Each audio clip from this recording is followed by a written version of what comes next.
Netizen morning dan night call yang terkasih, COVID-19 masih ada dan kita harus tetap menjaga protokol kesehatan. Natal sudah dekat, saatnya kita saling berkirim ucapan selamat. Morning dan night call menerima kiriman video Anda atau foto ucapan selamat Anda. Kirimkan kepada kami, sertakan bukti transfer ke rekening Majelis Sinode GPIB dan akan kami tayangkan. Ucapan Anda akan kami tayangkan 2 kali, 1 kali pada morning call dan 1 kali pada night call di tanggal yang sama. Ayo, buat videonya, bikin fotonya, dan kirimkan. The weary world rejoices from yonder praise. A new and golden Kami tunggu ya. fall.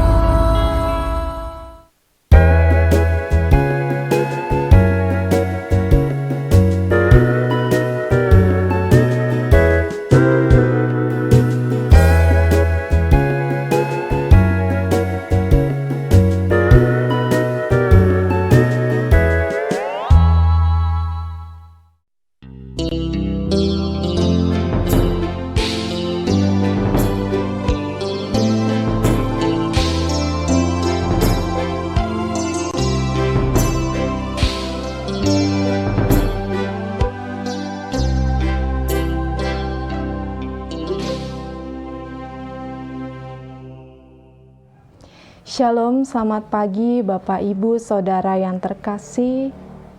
Sebelum kita memulai hari ini, mari kita siapkan hati kita. Kita akan membaca dan merenungkan firman Tuhan. Oleh sebab itu, mari kita bersatu dalam doa. Kita berdoa. Segala puji dan syukur kami panjatkan kehadirat-Mu ya Allah. Engkau telah menyertai kehidupan kami hingga pagi hari ini. Sebelum memulai hari ya Allah, kami memohon bimbingan Roh-Mu yang kudus, karena sebentar kami akan membaca dan merenungkan firman-Mu. Biar firman ini dapat menjadi pelita bagi kaki kami berjalan di dunia yang gelap ini. Tuntunlah kami ya Allah. Kami siap untuk mendengarkannya. Amin.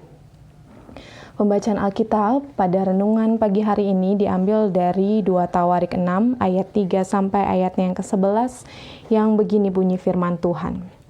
Tuhan menepati janjinya kepada Daud.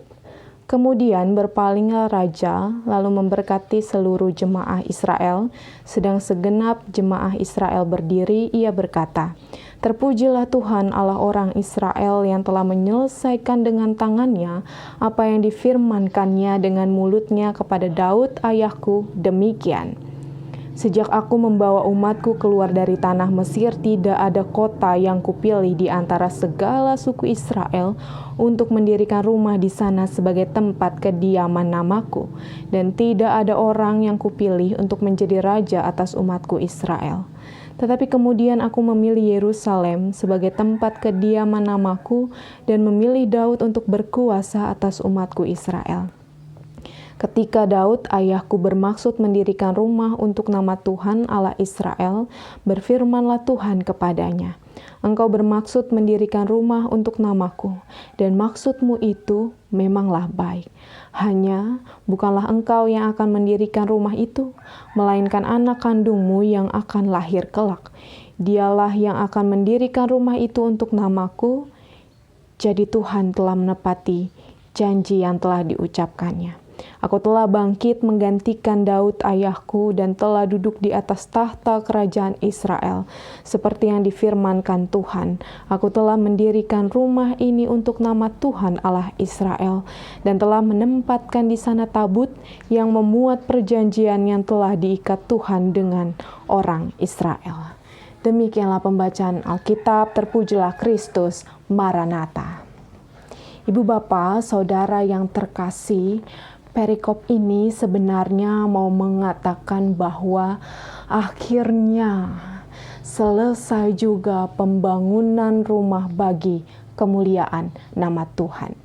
Nah, bacaan ini adalah pidato dari Raja Salomo setelah rumah Tuhan atau bait Allah selesai didirikan, dibangun pada saat itu.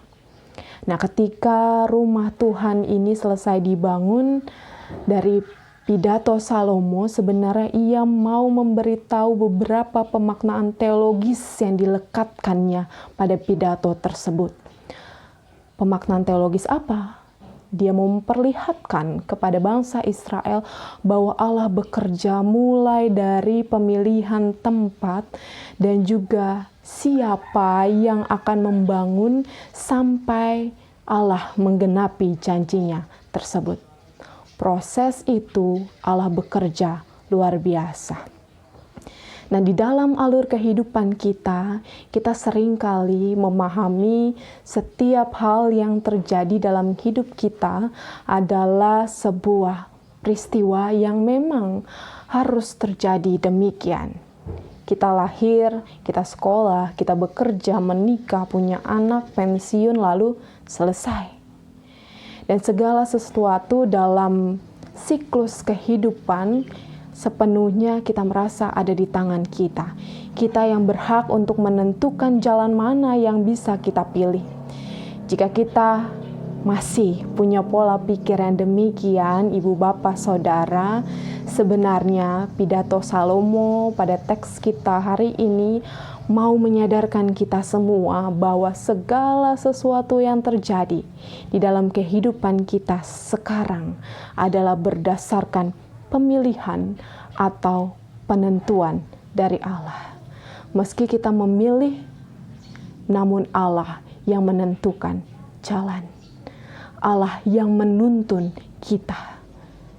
Dia yang menentukan segala hal dari hal paling besar sampai hal yang paling kecil. Dari hal yang menurut kita menguntungkan sampai hal yang menurut kita merugikan. Sebagai kalau kita lihat dari kacamata kita sebagai manusia. Jika kita merasa Allah membawa kita ke dalam keadaan yang menyenangkan atau menguntungkan, tentu saja dengan sukacita kita akan meresponnya. Kita akan bersyukur. Namun ketika kita merasa Allah membawa kita ke dalam peristiwa yang buruk, seringkali kita kecewa, kita marah, kita mengeluh padanya. Nah, dari respon ini sebenarnya itu sudah menjadi tanda bahwa kita lupa bahwa Allah tidak akan memberikan kepada kita rancangan kecelakaan. Allah selalu memberikan rancangan damai sejahtera bagi anak-anaknya. Itulah janji Allah kepada kita. Kita lupa sehingga kita berpikir, kenapa Allah seperti ini? Kenapa seperti itu? Kita marah, kita kecewa. Seperti janji yang Allah berikan kepada Daud dalam pembacaan kita. Meskipun pada masa pemerintahannya Allah bilang, Daud, bukan pada masamu bait Allah ini akan berdiri, tetapi pada masa anakmu lah bait Allah ini akan berdiri. Tapi apa yang Daud lakukan, apa yang Daud rasakan? Ibu bapa, saudara, Daud tidak marah, dia tidak mengeluh. Justru Daud bekerja terus-menerus, bekerja dengan setia sesuai dengan tuntunan Tuhan. Mengapa ia melakukan itu? Karena Daud tahu Tuhan pasti akan menggenapi janjinya. Dan benar saja pada masa pemerintahan Salomo, janjinya itu digenapi. Bait Allah berdiri dan tabut Tuhan ada di sana. Akan ada banyak hal baik yang akan Allah berikan kepada kita, anak-anaknya yang setia. Tugas kita sekarang adalah setia. Ikut mau Tuhan kemana. Dia tahu apa yang terbaik untuk kita. Peganglah janji itu, tetaplah setia sampai akhir dan teruslah berpengharapan pada janjinya. Maka sukacita yang berlimpah-limpah akan menaungi kehidupan saudara dan juga saya. Roh Kudus menolong dan menguatkan kita semua. Amin. Mari kita bersatu dalam doa. Terima kasih ya Allah untuk firman yang boleh kami dengar pada pagi hari ini. Biarlah firman ini boleh menjadi kekuatan, menjadi penuntun kami ketika kami hidup, agar kami boleh tetap setia, berpegang dan berpengharapan kepadamu, karena kami yakin percaya bahwa janji Tuhan akan digenapi. Mampukanlah kami ya Allah, agar kami dapat menjalankannya dalam hidup kami. Terima kasih. Amin. Netizen morning dan night call yang terkasih, COVID-19 masih ada dan kita harus tetap menjaga protokol kesehatan. Natal sudah dekat. Saatnya kita saling berkirim ucapan selamat. Morning dan night call menerima kiriman video Anda atau foto ucapan selamat Anda. Kirimkan kepada kami.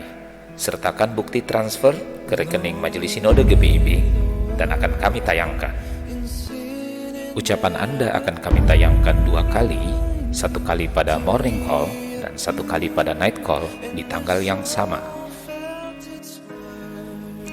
Ayo, buat videonya, bikin fotonya, dan kirimkan. The weary world rejoices from yonder praise. A new and golden Kami tunggu ya.